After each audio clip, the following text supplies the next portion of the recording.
পাল্টানো দরকার। চাই বিজেপি সরকার।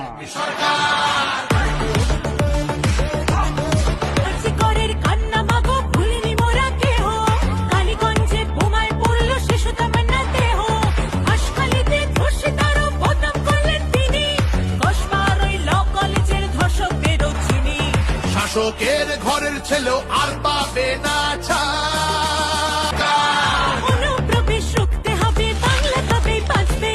আধার কার্ডের জোচ্চুরিও এই ছেলেরা রুখবে। সীমান্তের হিন্দুদের মা বুকে আগলে রাখবো। 15 বছর কেঁদেছি অনেক, এবার মোরা হাসবো। ভোটের দিনে ছাপ্পা রিগিং চলবে না তো। তাই পাল্টানো দরকার, চাই বিজেপি সরকার।